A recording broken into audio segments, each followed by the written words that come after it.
Bom dia a todos. Meu nome é Magno Federici Gomes, eu sou da PUC Minas e hoje nós vamos tratar sobre ação revisional de alimentos em tempos de pandemia. Eu informo a todos que, a princípio, então, a nossa videoconferência tem como temática, então, esse tema apresentado, né, que é a ação revisional de alimentos em contexto com a pandemia. E a nossa apresentação ela vai ser composta pelos seguintes elementos. Primeiro, nós vamos trabalhar a introdução, que é o projeto SAJ versus Covid-19. Depois nós vamos fazer uma contextualização da ação revisional de alimentos nos dias atuais. Vou apresentar para vocês os dispositivos legais relacionados com a ação revisional de alimentos. E, finalmente, eu devo trabalhar com os senhores as especificidades da petição inicial, ou seja, os requisitos essenciais que devem constar numa boa petição inicial de uma ação revisional de alimentos. Então, seguindo o nosso planejamento, nós temos que a introdução, ela parte de um projeto que foi concebido pela coordenadora do SAJ da PUC São Gabriel, a professora Daniela Cristine da Costa e Silva, em que ela sugeriu aos professores do SAJ que fizessem análises sobre situações jurídicas relacionadas com a pandemia mundial, né? Então, a partir dessa sugestão, o corpo docente encampou a ideia e vários foram os vídeos elaborados com o objetivo de analisar a situação mundial do direito, especialmente a situação mundial em contraposição ao direito. E aí foram, entre os vídeos que foram apresentados, eu chamo a atenção dos seguintes, né? Primeira análise dos expedientes forenses, após as resoluções do Conselho Nacional de Justiça, que determinaram a suspensão de toda a atividade judiciária a partir de março, né, de 2020, e que está quase encerrando, né, porque nós já temos, então, outra resolução do Conselho Nacional de Justiça determinando que caberá aos próprios órgãos do Poder Judiciário definir o retorno à atuação a partir do dia 14/6 de 2020.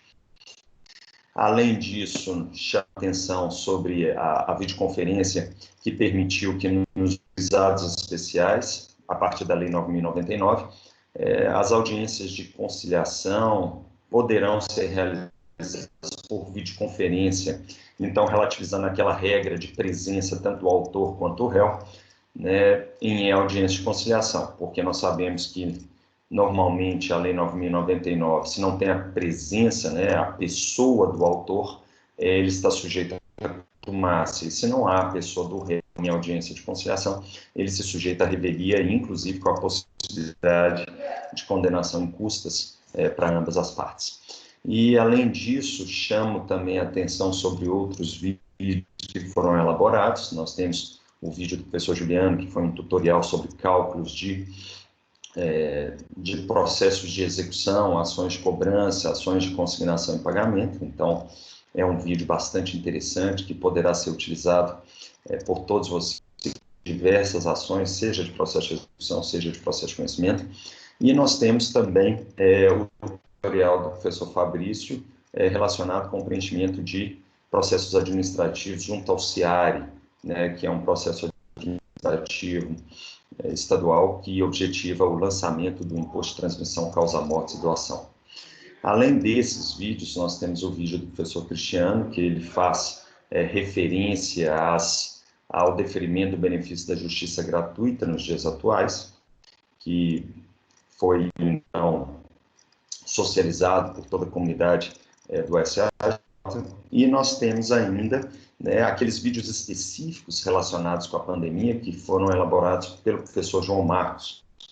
O primeiro relacionado com as relações de trabalho pós-pandemia, né, então como ficaram os contratos de trabalho depois dessa pandemia.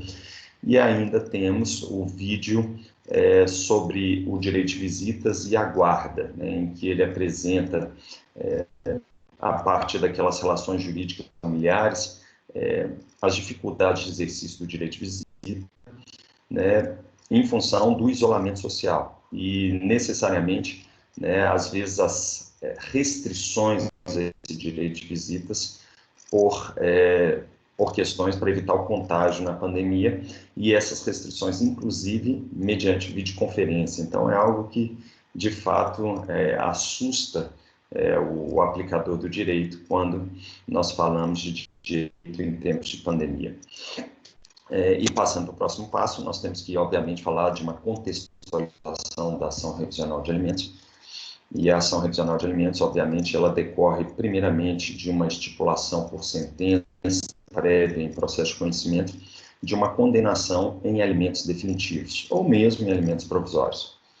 Quando nós falamos desses alimentos definitivos, então, nós vamos verificar que, primeiramente, o alimentando ajuiza uma ação de alimentos em face do alimentante, ou poderia ser vice-versa, ao se tratar de uma ação de oferta de alimentos. E depois de um processo em que teve o contraditório, a ampla defesa, a ampla dilação probatória, o juiz verificando as seguintes causas de pedido: parentesco, necessidade aos alimentos e possibilidades aos alimentos, e por meio de um elemento de proporcionalidade entre necessidade e possibilidade, o juiz fixa uma pensão alimentícia. E essa pensão alimentícia, ela é fixada de acordo com esses elementos naquele momento de fixação. Então, o que nós temos? Nós temos duas situações diferentes, né, em tempos de pandemia. Primeiro, se a ação de alimentos foi movida e foi, como se diz, sentenciada nesse período em que nós temos, de fato, a pandemia, certamente o juiz vai ter considerado esse elemento como elemento caracterizador da sentença, ou seja, em tempos de pandemia, né, obviamente a possibilidade financeira das pessoas foi reduzida.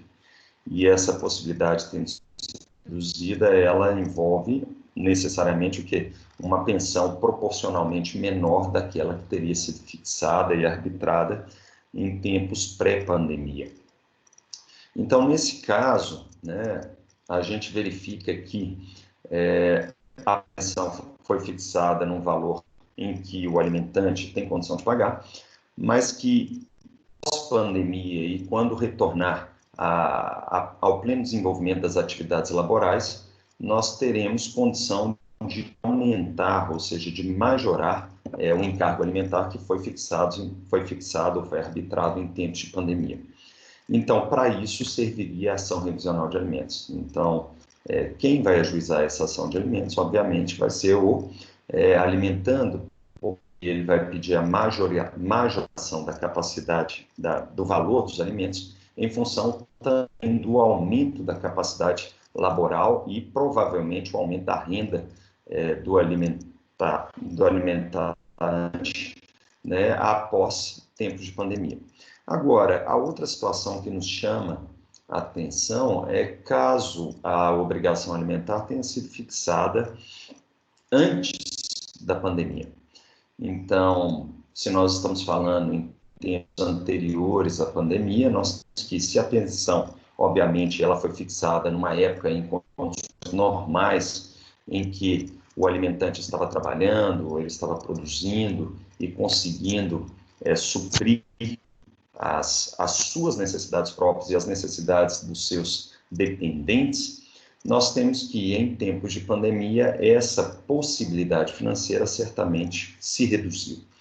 E ela reduziu porque existem dados da própria Organização Internacional do Trabalho de que 1 bilhão e 500 milhões de contribuintes individuais, então, quando nós falamos de contribuintes individuais, nós estamos falando daquele profissional autônomo, que não tem um vínculo empregatício, eles passaram de uma situação de estabilidade financeira para uma situação de precariedade financeira, ou seja, de total hipossuficiência financeira.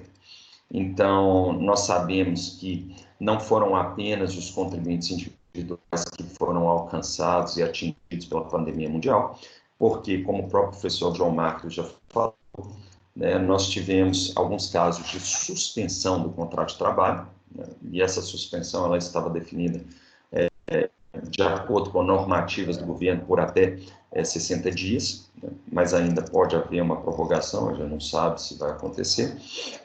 E nós temos também o que é uma suspensão parcial do contrato de trabalho, que aí nós estaremos falando de uma redução de 25% ou até 50% da carga laboral desse trabalhador.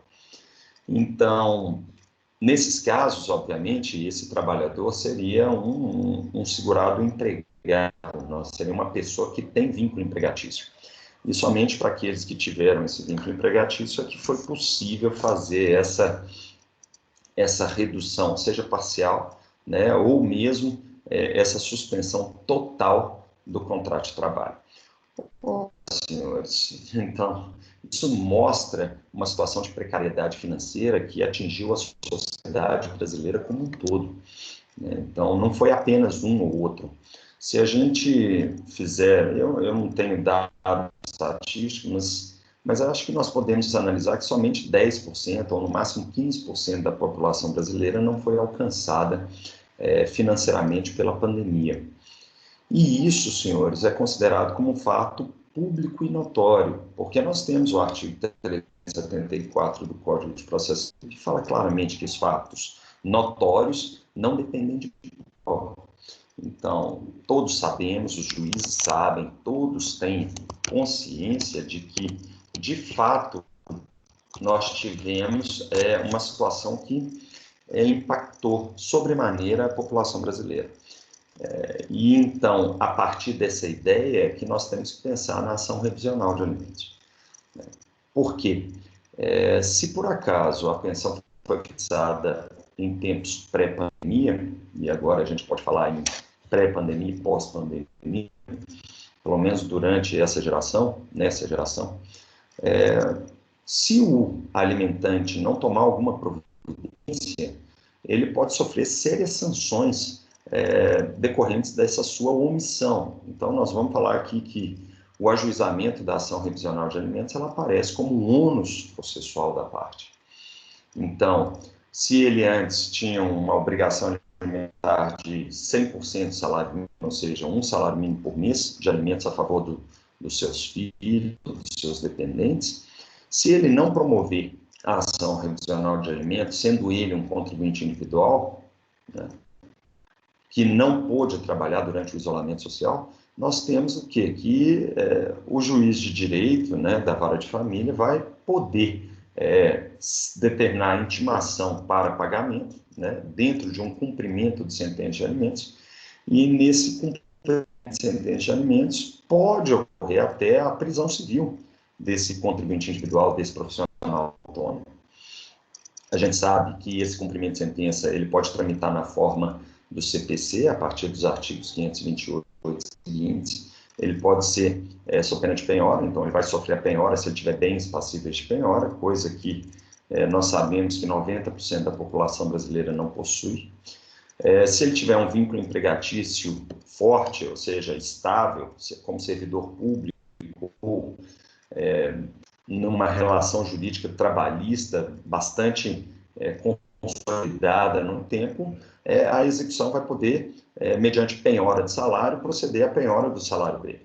Então, ainda mais a capacidade financeira. E nós temos a pior situação, ou o pior cenário possível, que seria, dentro de um processo de cumprimento de sentença de alimentos ou de uma execução de título executivo extrajudicial de alimentos, o juiz decretar a prisão civil do devedor de alimentos. Aqui não é a temática da nossa videoaula, mas nós sabemos que essa prisão civil provavelmente será relativizada em algumas situações, né, especialmente nessa situação do contribuinte individual, mas eu, como advogado, eu não aconselho que a parte se sujeite a esse risco processual de ter a sua prisão decretada. Então, por isso, ele vai ter que, de fato, promover a ação revisional, inclusive durante o isolamento social. Se o processo for eletrônico, esse processo eletrônico já está tramitando, né? Então, a suspensão originária dos processos eletrônicos já cessou. Então, é simplesmente digitalizar os documentos, contratar um advogado, uma procuração, pode ser feito tudo à distância, encaminhando pelo WhatsApp ou por e-mails, e o advogado vai elaborar a sua petição inicial de alimentos, de revisional de alimentos, e vai ajuizar essa ação revisional de alimentos, inclusive com um pleito de tutela provisória de urgência antecipatória para que haja, de fato, uma redução, a redução dos alimentos definitivos para uma quantia que seja possível arcar durante o período de pandemia.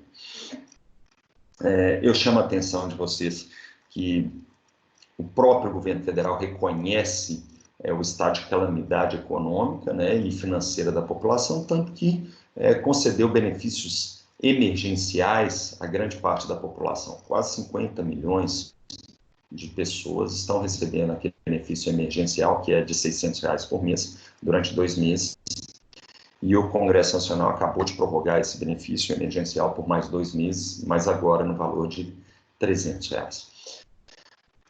Nós já falamos que essa quantia pode ser considerada, inclusive, relativamente penhorável, né? Então, se ela é relativamente penhorável e está tramitando cumprimento de sentença, a gente pode pensar no absurdo de bloquear até uns 30% desse benefício emergencial para auxiliar os alimentantes.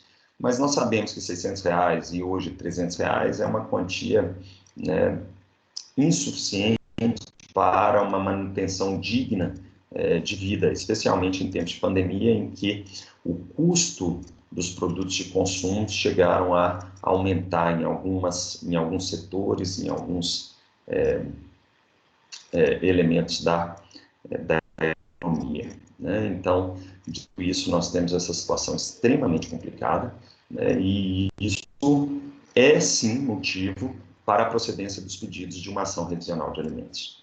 Dito isso, agora, eu tenho que fazer uma revisão normativa da ação revisional de alimentos. E quando nós falamos dessa revisão normativa da ação revisional, a ação revisional ela tem o seu direito material previsto no Código Civil de 2002, né? Já estava previsto no Código Civil de 1916, então não é uma ação nova, né? Ela já tem uma tradição jurídica dentro do nosso ordenamento jurídico, e ela, a partir do artigo 1699, nós vemos que, se fixados os alimentos, sobrevier mudança na situação financeira de quem os supre ou na de quem os recebe, poderá o interessado reclamar ao juiz, conforme as circunstâncias, a exoneração, a redução, a majoração do encargo. Quando nós falamos de exoneração, obviamente, não é o caso da ação revisional, mas sim da ação de exoneração de alimentos. Então, nós temos a cessação da necessidade aos alimentos, seja porque o alimentando alcançou a maioridade, não está estudando, e porque ele não tem, e porque ele já tem capacidade própria de trabalho, né? Ou, inclusive, em função do casamento ou da posse no serviço público ou outros casos de emancipação.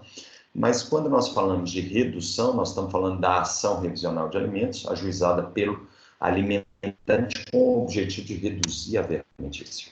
E a majoração seria, em caso, a ação revisional ajuizada pelo alimentado com o objetivo de aumentar o valor dos alimentos. Isso é óbvio, né? Mas isso demonstra aquelas 2 hipóteses que eu falei antes. Redução, porque a pensão foi fixada em tempos pré-pandemia. Majoração, porque a pensão definitiva foi fixada em tempos de pandemia e pós a pandemia será possível solicitar o aumento do encargo alimentar. E aí nós vamos para um dispositivo antigo, anterior ao Código Civil de 2002 e anterior, inclusive, ao CPC de 1973 e ao CPC de 2015, que é o artigo 15 da Lei de Alimentos, que é a Lei 5.478 de 1968. E lá fala claramente que a decisão judicial sobre alimentos não transita em julgado e pode a qualquer tempo ser revista em face da modificação da situação financeira dos interessados. Ora, senhores, nós temos uma atecnia processual no artigo 15 da Lei de Alimentos, porque é sabido que sim, a ação de alimentos faz julgado material, tá claro? Mas a partir da trilogia de identidade do direito de ação, uma ação é igual à outra quando ela tem as mesmas partes, a mesma causa de pedir e o mesmo pedido. Esse dispositivo está lá no artigo 337 do CPC de 2015, né, e seus parágrafos. Então, quando nós falamos de uma ação de alimentos, eu já mostrei para vocês que as causas de pedir são a relação de parentesco, então pode ser de pai para filho, de filho para papai, né? De avô para filho, para neto, perdão. Então nós temos a ação de alimentos avônicos, mas nós temos a necessidade, ou seja, quantificada em valores, quanto que o alimentando necessita para sobreviver. E, finalmente, nós temos a terceira causa de pedir, que é a possibilidade financeira, ou seja, quanto o alimentante recebe e quanto ele tem, qual o percentual dessa renda que ele possui, que pode ser disponibilizada ao alimentando para que ele sobreviva dignamente. Então, nós temos mais ou menos essa situação. Agora, quando nós falamos em ação revisional de alimentos, a ação revisional de alimentos, ela tem outros elementos constitutivos, né? E esses outros elementos constitutivos são, claramente, primeiro, né, a prévia fixação dos alimentos em ação originária. Pode ser na ação de alimentos, pode ser num divórcio, pode ser antes da emenda constitucional 66 de 2010 em ação separação litigiosa ou separação consensual, pode ser em divórcio consensual. Então, primeiro, eu tenho a fixação prévia desses alimentos. Segunda causa de pedir, tá? Segunda causa de pedir. Eu tenho que ter qual era a situação das partes na época em que foi fixados os alimentos definitivos. Isso é obrigatório, é obrigatório. Terceiro elemento de importância, né? Eu tenho que demonstrar qual é a situação financeira atual do alimentante ou dos alimentantes, porque a pensão pode ser majorada e diminuída, seja porque diminuiu a necessidade, né? Ou porque aumentou a capacidade, ou porque diminuiu a capacidade financeira, ou porque diminuiu a necessidade financeira. Então, nós temos que verificar esses elementos de causa de pedir, esses elementos. E isso eu demonstro para vocês porque, tá?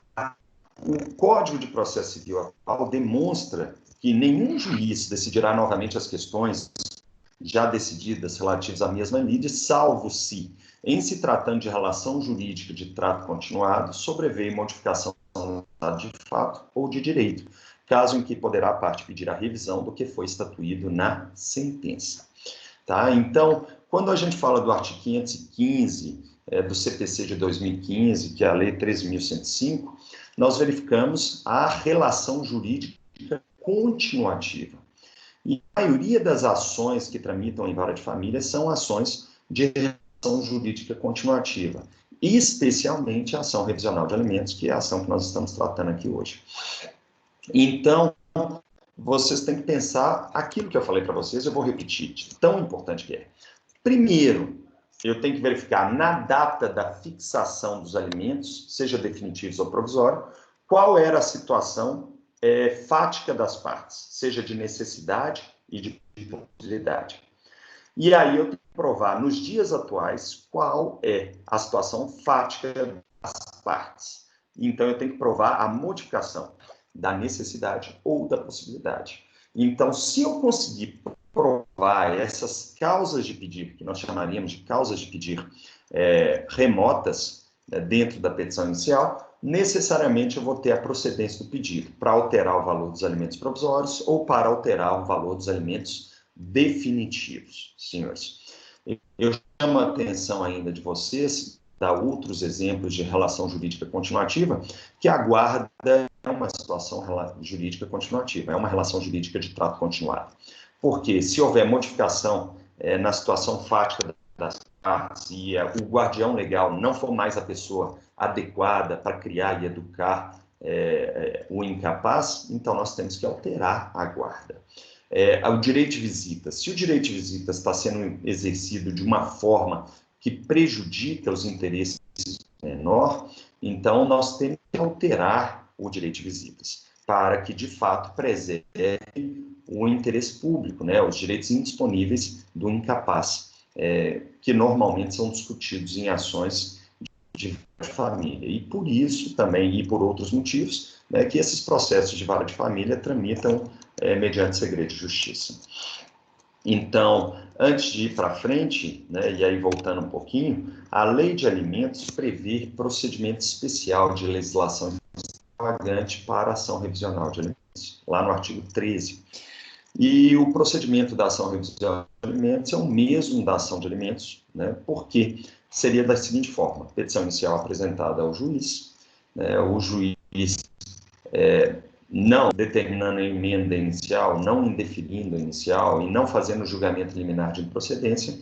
Então, naqueles casos em que ele recebe a ação de alimentos, ele pode, de plano, já fixar os alimentos provisórios. Então, e esses alimentos provisórios em sede de revisão de alimentos seria uma tutela provisória de urgência antecipatória. Depois de feito isso, o juiz pode determinar a expedição de ofícios aos órgãos públicos para tentar apurar e instruir o valor da remuneração das partes, seja da representante legal, do menor, que é a titular da guarda, ou do alimentante, né? Então, nós podemos verificar quanto que ganha os genitores do alimentado, né, ou mesmo outros parentes do alimentado, para fazer uma estipulação mais perfeita da pensão alimentícia definitiva. E, além disso, ele vai designar a audiência de conciliação e resposta e vai determinar a citação do réu, normalmente por carta com aviso de recebimento, para comparecer nessa audiência de conciliação. Eu chamo a atenção de vocês que no artigo 693 e seguintes do CPC prevê que as ações litigiosas de família, que são chamadas de ações de família, tramitarão pelo procedimento especial do artigo 693 e seguintes. No entanto, o parágrafo único do artigo 693 fala claramente que, ressalvadas aquelas ações que têm procedimento especial de legislação extravagante, a própria ação de alimentos, pela Lei 5.478, né, e também aquelas ações de estatuto da criança e do adolescente, que seriam as ações de adoção, de instituição de poder familiar, adoção de menor, tá, senhores? Então, essas ações tramitarão segundo o Estatuto da Criança, que é a Lei 8.069.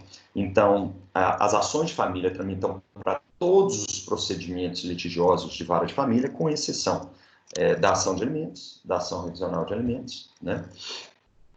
E das ações que tramitam em juizados da infância e juventude, no JIJ. Então, dito isso, depois da citação válida, o réu comparece em audiência de conciliação e, em audiência de conciliação, se não houver acordo, ele vai poder apresentar contestação escrita ou oral contra a pretensão do autor. E aí é muito comum nessa audiência, né, que os ofícios já tenham retornado com a capacidade financeira da parte, inclusive a Receita Federal, se for necessário. E aí o juiz vai colher o depoimento pessoal das partes. Primeiro, né, do autor. Se ele for menor, ele vai ser, obviamente, representado pelo representante legal. Se ele for relativamente capaz, ele vai ser assistido. E depois do depoimento pessoal do representante do assistente, nós vamos para o depoimento pessoal do réu. E vai ser possível a oitiva das testemunhas, que podem ser ouvidas independentemente de depósito prévio de rol, né? E depois de ouvidas essas testemunhas, nós vamos para alegações finais, que normalmente são orais. Então, o autor pode ratificar os termos das suas alegações anteriores, o réu também. E depois dessas alegações finais orais, os autos vão concluídos para a sentença. Saliento que se uma das partes for incapaz, ou seja, menor de 16 anos de idade, haverá intervenção obrigatória do Ministério Público na condição de custos leges, na forma do artigo 178 do Código de Processo Civil.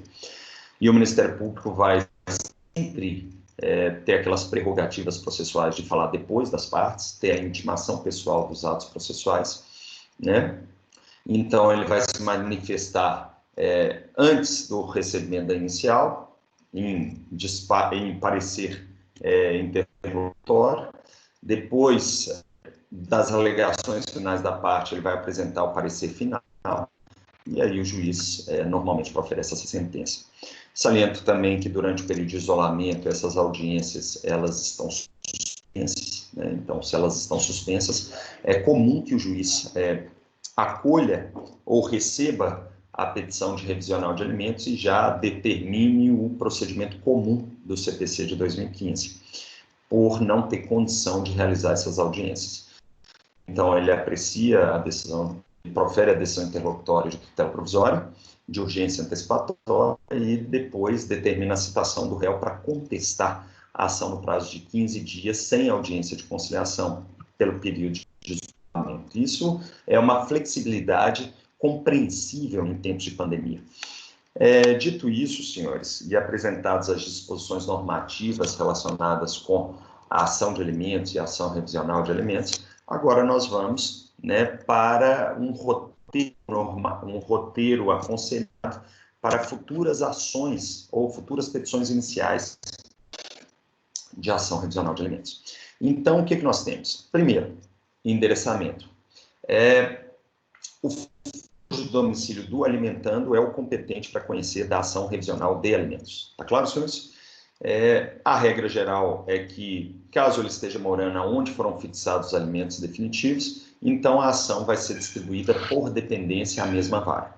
A competência da Justiça Comum é estadual, né? E se houver, vai ser de uma das varas de família do fórum.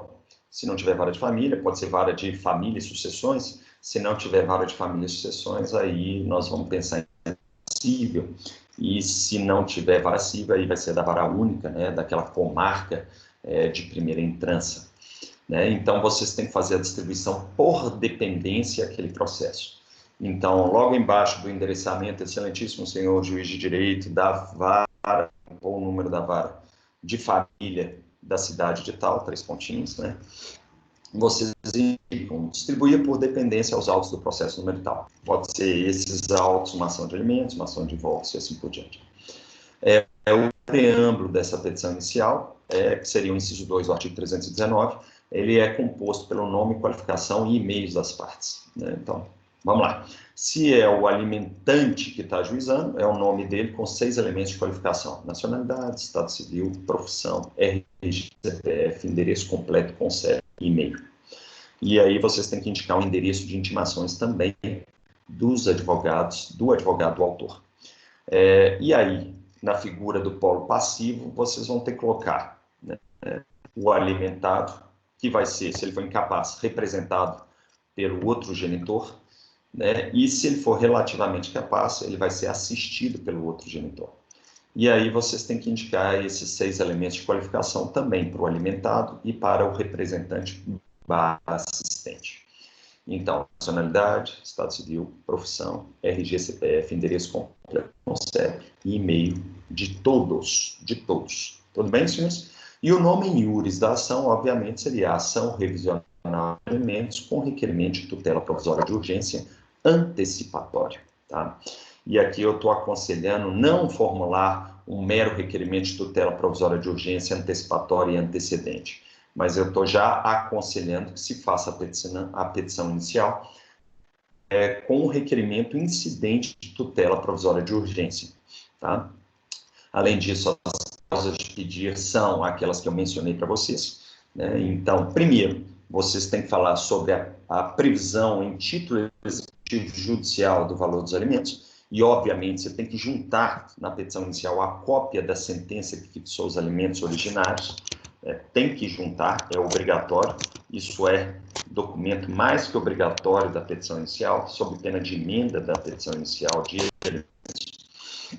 Então, você prova que já existe uma decisão judicial determinando o pagamento de alimentos provisórios ou alimentos definitivos.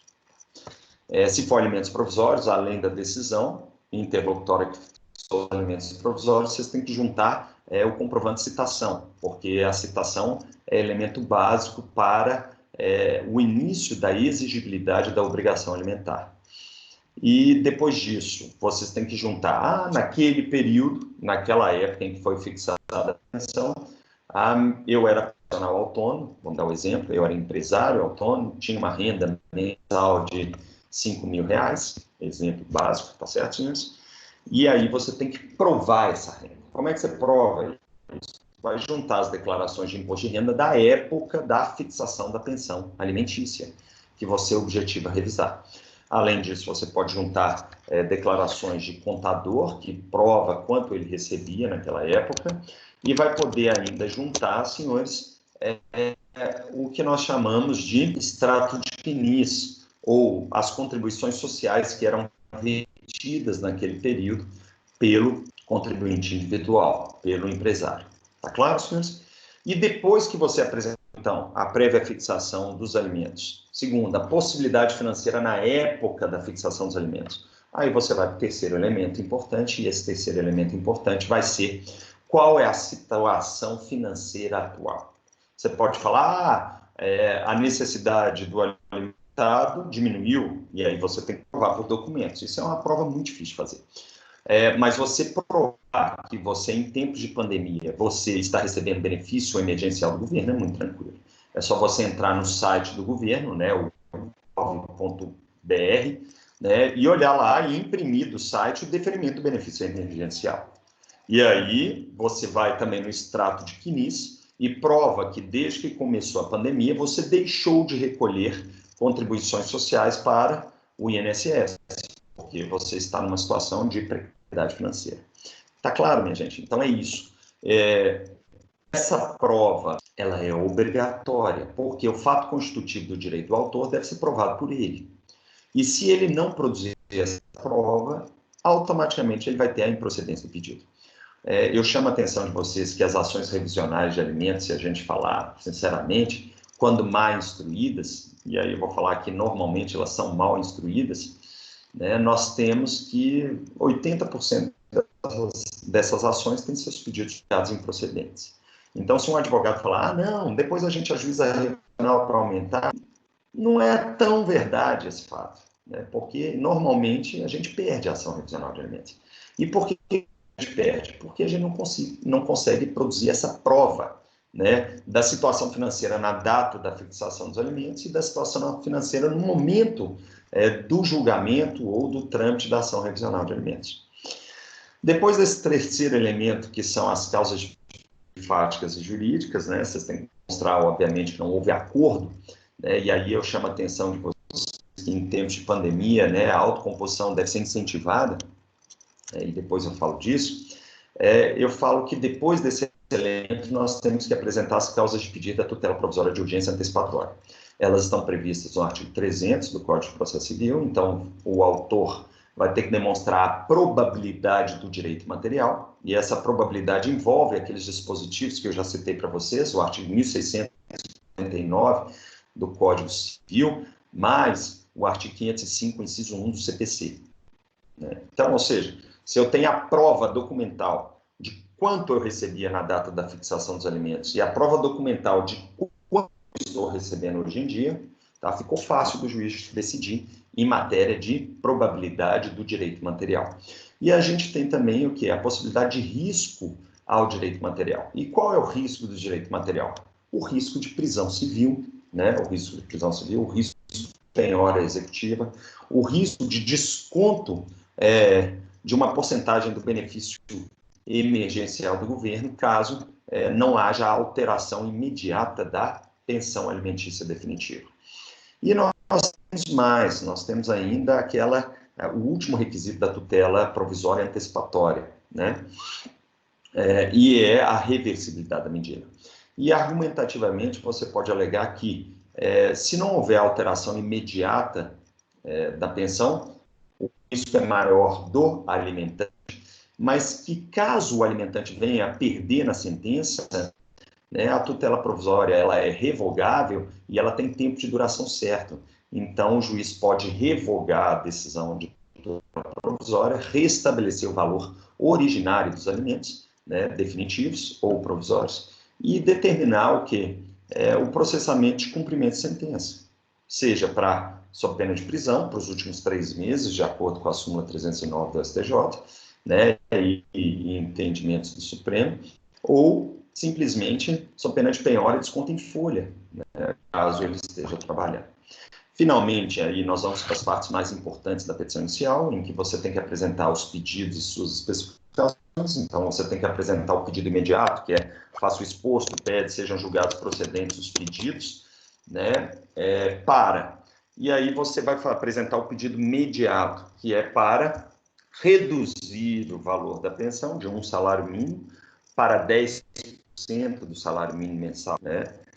E é cogitável você pensar hoje em dia numa pensão definitiva de 10%, porque é uma pessoa desempregada ou autônoma que perdeu totalmente a sua capacidade laboral em função do isolamento, pagar 10% do salário mínimo seria algo compreensível, pelo menos durante o período de pandemia.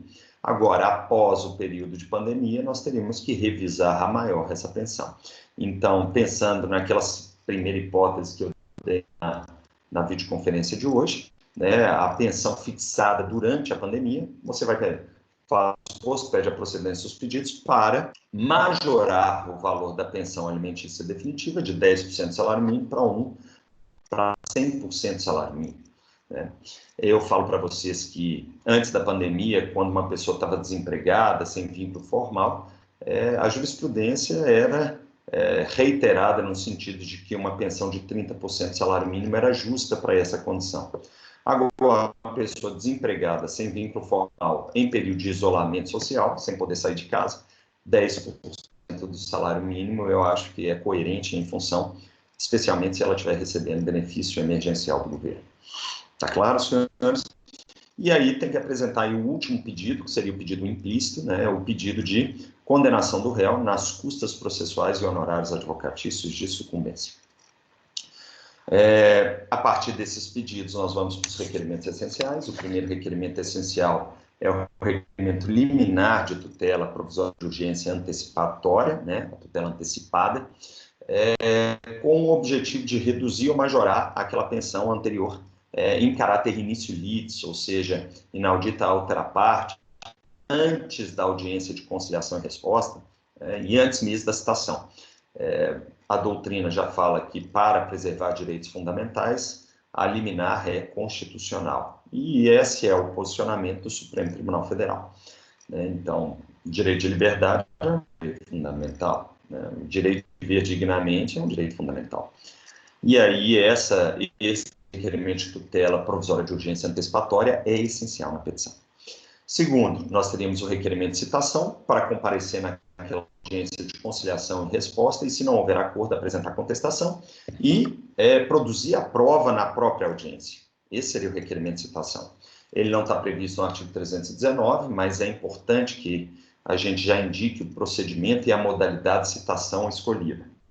Sabendo que em ação de alimentos, a regra geral é que a citação se dá por carta de citação, mas ela pode também se dar por oficial de justiça, se o correio não entregar em mãos a carta, pode ser feita ainda por hora certa, né, na forma do artigo 253 seguinte, e se, após o esgotamento das possibilidades de citação pessoal do réu, mediante ofício aos órgãos públicos para localização, que se faça essa citação por edital.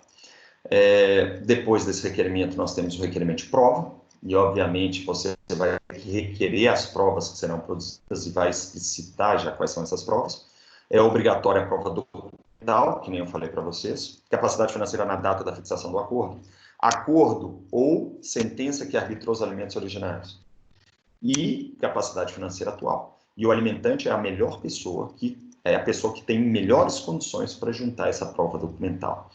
É possível ainda prova testemunhal para comprovar as necessidades, inclusive do alimentante, para verificar a situação financeira precária, que ele está de fato em isolamento social, seja porque ele tem uma doença que aumenta o risco de óbito com relação ao coronavírus, né? E ainda é possível depoimento pessoal das partes. Nesse caso, dele ser uma categoria de risco, seria interessante juntar também um relatório médico. O relatório médico que fala, ele tem problema cardíaco, ele é obeso, ele tem problema pulmonar, ele tem DPOC, doença pulmonar obstrutiva crônica, ele tem asma, ele tem bronquite, então seriam aqueles casos, ele é diabético, então isso é importante. E aí, depois desse requerimento de prova, nós podemos apresentar os ofícios. Quais seriam os ofícios para o requerimento de ofício? Para verificar qual é a capacidade financeira. Você pode mandar o oficial CAGED, né, Cadastro Geral de Emprego, para verificar se ele tem vínculo empregatício, né? Claramente, o alimentante, se ele não tiver vínculo empregatício, ele já vai juntar a cópia da carteira de trabalho e previdência social na petição inicial. Você pode também mandar oficiar para descobrir a capacidade financeira do representante ou da representante e do assistente ou da assistente, porque a pensão tem que ser rateada em condições de capacidade financeira entre os dois genitores. E, finalmente, você vai indicar a modalidade de autocomposição, e eu, particularmente, entendo que a autocomposição é realizada nessa audiência de conciliação e resposta. Então, a incompatibilidade procedimental da 5.478, ela autoriza a indicação de autocomposição de acordo com o procedimento, e não por meio de mediação, como é determinado nas ações de família. O valor de causa, ele envolve um cálculo matemático, aritmético, né? E esse cálculo aritmético tem que pegar o valor atual da pensão e o valor do pedido final de alimentos. Então, você pega, se é um salário mínimo, 100% de salário mínimo, pensão atual, e você pede uma redução para 10% de salário mínimo, né? Na hora que você pega um salário mínimo menos os 10, sobra 90% de salário mínimo. E esses 90% de salário mínimo devem ser multiplicados por 12, de acordo com o artigo 292 do Código de Processo Civil, se não me falha a memória, inciso 3, que prevê que o valor nas ações de alimentos é 12 vezes o valor da pensão pedida. Só que aqui, qual que é o proveito econômico pretendido? É a diferença entre o valor atual da pensão e o valor da pensão pretendida. Tá? Então, aí você faz essa diferença, esse cálculo matemático e coloca como valor de causa. E, finalmente, você apresenta o fechamento da petição. E o fechamento é aquele jargão jurídico em que você tem que pôr, nestes termos, pé-deferimento, cidade, data, e, finalmente, tem que pôr o nome do advogado, sua OAB e a assinatura, sabendo que esse documento pode ser assinado eletronicamente, se for uma petição de PJE, de processo eletrônico, né, ou de SAGE, Sistema de Acompanhamento do Estado de São Paulo, por exemplo. Nós temos, mas a regra geral é o PJE. Eu falo que depois desse fechamento, se quiserem, é possível já apresentar o rol de testemunhas e, como requerimento, requerer a intimação dessas testemunhas para aquela audiência de conciliação e resposta. Está claro, senhores? Porque isso vai facilitar, né, a produção da prova. Saliento para vocês que esse requerimento de intimação só seria possível para a Defensoria Pública, né, e talvez para os escritórios de prática de universidade, de faculdade de direito, porque a obrigação de intimação para audiência, ela é do advogado na forma do artigo 455 do CPC. Né? Então, esses são os elementos constitutivos de uma petição inicial de ação recursal de alimentos. E agora eu tenho que falar para vocês duas mensagens finais. Primeiro, uma endereçada aos alimentandos, né, mais especificamente aos representantes legais e assistentes, porque a natureza pode suprir todas as necessidades do homem, menos a sua ganância. E em tempos de pandemia, é muito interessante que façamos um acordo, né, de redução dessa pensão por um período determinado, né? Então, o alimentando deve aceitar esse acordo, né, verificando os documentos, né? Então, o pai pode, ou a mãe, quem for que pague a pensão, pode apresentar sua capacidade financeira para o filho, e o filho, olhando aqueles documentos, falar, né, de fato, nós temos que reduzir. Eu tenho que abrir mão de certos luxos durante o período de pandemia. Porque matar a galinha dos ovos de ouro não é viável, né? Não é viável mesmo.